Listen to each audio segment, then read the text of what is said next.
విశాఖలో ప్రధాని నరేంద్ర మోదీ నేడు పర్యటించనున్నారు. మూడోసారి ప్రధానిగా ఎన్నికైన తర్వాత తొలిసారి రాష్ట్రానికి వస్తున్న మోదీ ఈ పర్యటనలో విశాఖ రైల్వే జోన్కు శంకుస్థాపన చేయనున్నారు.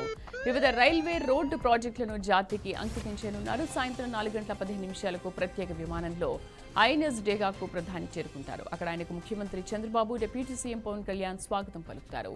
ప్రధాని పర్యటన విజయవంతం చేసేందుకు అటు ప్రభుత్వం విస్తృత ఏర్పాట్లు చేసింది.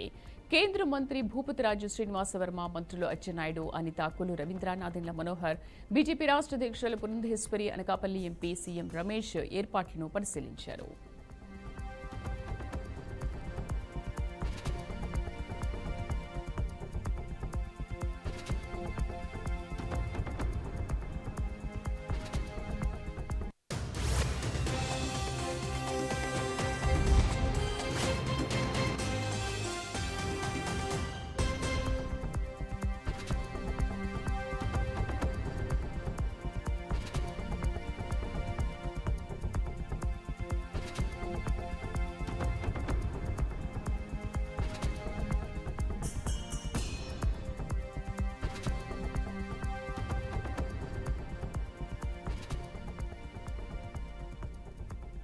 విశాఖలో ప్రధాని నరేంద్ర మోదీ నేడు పర్యటించనున్నారు. మూడోసారి ప్రధానిగా ఎన్నికైన తర్వాత తొలిసారి రాష్ట్రానికి వస్తున్న మోదీ ఈ పర్యటనలో విశాఖ రైల్వే జోన్కు శంకుస్థాపన చేయనున్నారు. వివిధ రైల్వే రోడ్డు ప్రాజెక్టులను జాతికి అంకితం చేయనున్నారు.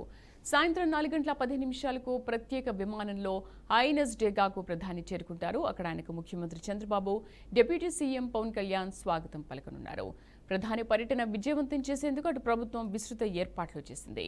కేంద్ర మంత్రి భూపతిరాజు శ్రీనివాసవర్మ, మంత్రులు అచ్చెన్నాయుడు, అనిత, కొల్లు రవీంద్ర, నాదెండ్ల మనోహర్, బీజేపీ రాష్ట్ర అధ్యక్షులు పురంధేశ్వరి, అనకాపల్లి ఎంపీ సీఎం రమేష్ అన్ని ఏర్పాట్లను పరిశీలించారు.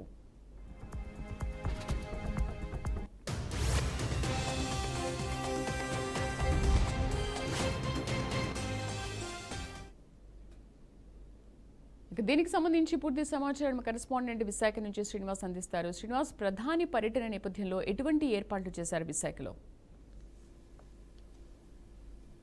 ప్రధానంగా చూసుకుంటే కూటమి ప్రభుత్వం ఏర్పడిన తర్వాత ఆంధ్రప్రదేశ్కి రెండవసారి వస్తూ ఉన్నారు. తొలిసారిగా కూడా చంద్రబాబు నాయుడు ప్రమాణ స్వీకారానికి కూడా ఆయన హాజరయ్యారు. తర్వాత ఈ రోజు రెండవసారి వస్తూ ఉన్నారు. రెండవసారి విశాఖపట్నం కేంద్రం అంటే విశాఖకు చూసుకుంటే తొలిసారిగా వస్తూ ఉన్నారు. దీనికోసం భారీ ఏర్పాట్లే చేస్తున్నారు.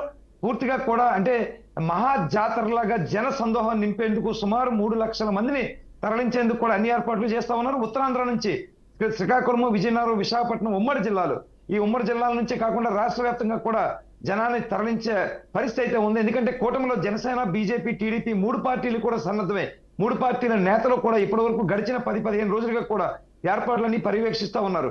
అయితే జిల్లా కలెక్టర్ కి సిఎస్ విజయానంద్ నుంచి అన్ని జిల్లాల కలెక్టర్లకి వీడియో కాన్ఫరెన్స్ అయింది. ఆ వీడియో కాన్ఫరెన్స్ లో జిల్లా కలెక్టర్ హరీంద్ర ప్రసాద్ కూడా డే 1 నుంచి కూడా ఫాలో పెడుతూ ఉన్నారు. శంఖపత్ర బాబ్జీ, కమిషనర్ ఆఫ్ పోలీస్ కూడా ఆ ఏర్పాట్లు చూస్తా ఉన్నారు. అందరు ప్రజాప్రతినిధులు కూడా సమావేశాలు, సమీక్షలు, సర్క్యూట్ హౌస్ లో పల్లా శ్రీను, కేంద్ర మంత్రి రామ్మోహన్ నాయుడు వీళ్ళందరూ కూడా సమీక్షలు ఏర్పాటు చేసుకున్నారు. అలాగే విఎంఆర్డీఏలో పూర్తిగా విఎంఆర్డీఏ చైర్పర్సన్ ప్రణవ్ గోపాల్ నేతృత్వంలో కూడా వార్డుల నుంచి ఒక్కో వార్డు నుంచి సుమారు 25,000 మందిని వరకు తరలించాలి అని మౌఖిక ఆదేశాలు అయితే జారీ చేశారు. ఏదేమైనా సరే ఈ సభని గ్రాండ్ సక్సెస్ చేసేందుకే అన్ని ఏర్పాట్లు చేస్తున్నారు. భద్రతా విషయంలో కూడా పూర్తిగా కూడా ఐపీఎస్ అంతా మోహరించిన పరిస్థితి, ద్వారకా తిరుమలలో కూడా వచ్చి పర్యవేక్షించిన పరిస్థితి. మంత్రులు, హోమ్ మినిస్టర్ అనిత కూడా దిశానిర్దేశం చేశారు. అలాగే అచ్చెన్నాయుడు, కొల్లు రవీంద్ర, గొట్టిపాటి రవికుమారు తదితర మంత్రులందరూ కూడా, బాలా వీరాంజనేయ స్వామి అందరూ కూడా ఇక్కడికి వచ్చి పూర్తిగా డైరెక్షన్స్ ఇవ్వడం జరిగింది, పనులు పర్యవేక్షించడం జరిగింది. ఏది ఏమైనా గ్రాండ్ సక్సెస్ చేయాలి, మార్పు చాటుకోవాలనే ఉద్దేశంతోనే వీళ్ళంతా కూడా పనిచేస్తున్న పరిస్థితి అయితే ఉంది. ప్రధానంగా నరేంద్ర మోడీ 2,08,000 కోట్ల రూపాయలకి విలువ చేసే పనులకైతే శంకుస్థాపన చేయడానికి కూడా ఆయన ఆయనకి అన్ని ఏర్పాట్లు చేసిన పరిస్థితి. దానికోసం జస్ట్ మనం చూసుకుంటే కనుక పూడిమడకల దగ్గర ఎన్టీపీసీకి సంబంధించి హైడ్రోజన్ గ్రీన్ హబ్ కి సంబంధించి 1,85,000 కోట్ల రూపాయలు విలువ చేసే ఈ గ్రీన్ హైడ్రోజన్ హబ్ అయితే ప్రారంభిస్తారు. అదేవిధంగా చూసుకుంటే నక్కపల్లి దగ్గర బల్క్ డ్రగ్ పార్క్ 1,877 కోట్ల రూపాయలతో దాన్ని కూడా ప్రారంభిస్తారు. మరొక ప్రధాన అంశం ఎప్పటి నుంచో కీలకంగా ఉన్న railway zone, Visakhapatnam railway zone cholera సాకారం అయితే జరిగిందని మనం చెప్పుకోవచ్చు. దానికి సంబంధించి అంటే పాలనాపరమైన విభాగానికి ఒక నమూనా కూడా తయారై విడుదల చేశారు. ఆ భవన శంకుస్థాపన కూడా చేసే అవకాశం ఉంది. దానికి సంబంధించి 149 కోట్ల రూపాయలు అయితే విడుదల చేశారు. అదేవిధంగా రోడ్ల నిర్మాణము మరియు విస్తరణకు సంబంధించి 4,593 కోట్ల రూపాయలు అయితే అనౌన్స్ చేయడం జరిగింది. కృష్ణపట్నం పారిశ్రామిక కారిడార్ ఎప్పటి నుంచి అనుకుంటుందే ఈ పారిశ్రామిక కారిడార్ నిర్మాణం కోసం, దానికి సంబంధించి కూడా కృష్ణపట్నం దగ్గర అయితే కూడా ఈ ఇండస్ట్రియల్ పార్క్ కోసం దీనికోసం 2139 కోట్ల రూపాయలు కేటాయించారు. అదేవిధంగా 323 కిలోమీటర్ల మేర 3 రైల్వేలు అంటే డబులింగ్ చేస్తారు. అది గుంతకల్ దగ్గర ఒక ఏరియా ఉంది, గుంటూరు దగ్గర ఒక ఏరియా ఉంది. ఆ 2 డివిజన్లకు సంబంధించి కూడా కిలోమీటర్లు డబులింగ్ చేసే రైల్వే లైన్లు, కొత్త రైల్వే లైన్ ఏర్పాట్లు. దీనికోసం 5718 కోట్ల రూపాయలు అయితే పూర్తిగా ఏర్పాటు చేసిన పరిస్థితి.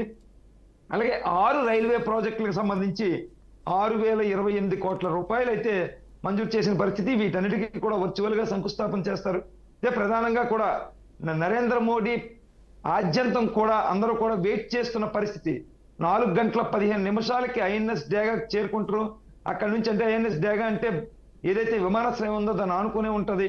ఆ ఐఎన్ఎస్ డేగా నుంచి పూర్తిగా కూడా అక్కడ వెంటనే దిగిన వెంటనే సాదర స్వాగతం పలికేందుకు ముందుగానే చంద్రబాబు నాయుడు, ముందుగానే ఉప ముఖ్యమంత్రి పవన్ కళ్యాణ్ కూడా విచ్చేస్తున్నారు. పవన్ కళ్యాణ్ అయితే 12 గంటలకే వస్తూ ఉన్నారు. చంద్రబాబు నాయుడు కూడా సుమారు 4 గంటలకల్లా వస్తూ ఉన్నారు. వీళ్ళిద్దరూ కలిసి ఆయనకి పుష్పాలు ఇచ్చి సాధారణంగా స్వాగతం పలికిన తర్వాత వాళ్ళు రోడ్డు మార్గంగా కూడా ముగ్గురు కూడా సిరిపురం కోడలకు వస్తారు. సిరిపురం కోడల్లో వెంకటాద్రి ఒంటిల్లు సమీపం నుంచి ఆ ఏయు ఇంజనీరింగ్ గ్రౌండ్ వరకు ఉండే సుమారు 900 మీటర్స్ ఉంటది అంచనాగా. దానికోసం కూడా ఏర్పాట్లన్నీ చేశారు, బారికేడ్లు చేశారు. రోడ్డు మీద ఎలాంటి అవాంఛనీయ సంఘటనలు జరగకుండా.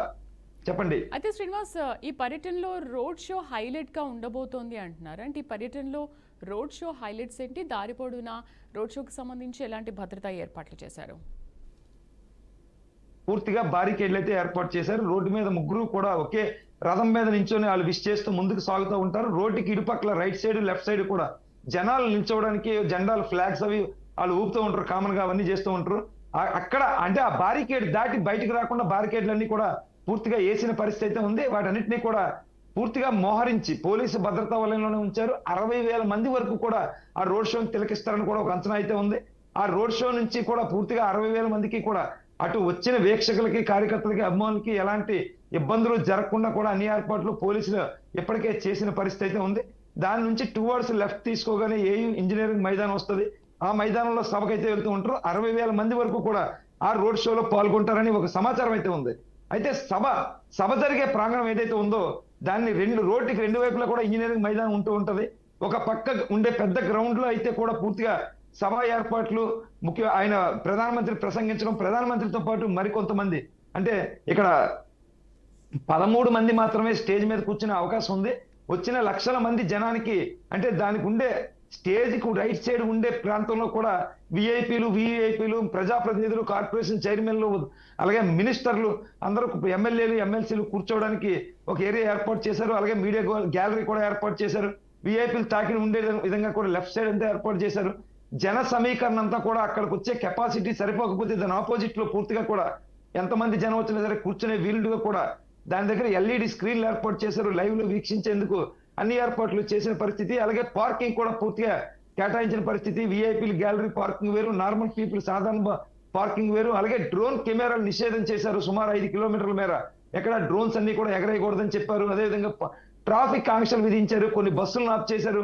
సమీపంలో ఉండే స్కూల్స్ అన్నింటికి సెలవు ఇచ్చారు. ఈ రోజు పూర్తిగా కూడా ఆ ఏయు పరిసర ప్రాంతాల్లో ప్రాంగణం జరిగే చుట్టుపక్కల స్కూల్స్ అన్ని కూడా సెలవు ఇచ్చారు. చాలా పగడబందీ ఏర్పాట్లు చేస్తున్నారు. ఎలాంటి అవాంఛనీయ సంఘటనలు జరగకుండా కట్టుదిట్టమైన ఏర్పాట్లు చేసిన పరిస్థితి అయితే ఉంది. అయితే స్టేజ్ మీద సుమారు 13 మంది అయితే కూర్చునే అవకాశం అయితే ఉంది. ప్రధానితో పాటు సీఎం చంద్రబాబు నాయుడు, అలాగే గవర్నర్ అబ్దుల్ నజీర్, ఉప ముఖ్యమంత్రి పవన్ కళ్యాణ్ తో పాటు మంత్రి లోకేష్, అదేవిధంగా మనం చూసుకుంటే మరికొంతమంది కేంద్ర మంత్రి రామ్మోహన్ నాయుడు, అలాగే కేంద్ర సహాయ మంత్రి భూపతిరాజు శ్రీనివాస్ వర్మ, అదేవిధంగా చూసుకుంటే రాష్ట్ర అధ్యక్షురాలు పురంధేశ్వరి, ఎంపీలు శ్రీభరత్, సీఎం రమేష్. అలాగే ఇక్కడ మరో గొప్ప విషయం ఏంటంటే వీళ్ళందరితో పాటు ఒకే ఒక వ్యక్తికి జనసేన ఎమ్మెల్యే సుందరపు విజయ్ కుమార్ అని యలమంచిలి వ్యక్తికి అక్కడ ఆసీనులయ్యే అవకాశం అయితే దక్కింది. ఇలా 13 మంది అయితే మాత్రం స్టేజ్ పైన అయితే ఆసీనులు అవుతూ ఉన్నారు. ఇదే విధంగా అక్కడ ప్రసంగించేది కూడా ఒక ఎంపీకి ఒక ఛాన్స్ ఇచ్చారు. సీఎం రమేష్ ఒక ఎంపీ ఛాన్స్ ఇచ్చారు. లోకేష్ కి ఛాన్స్ ఉంది.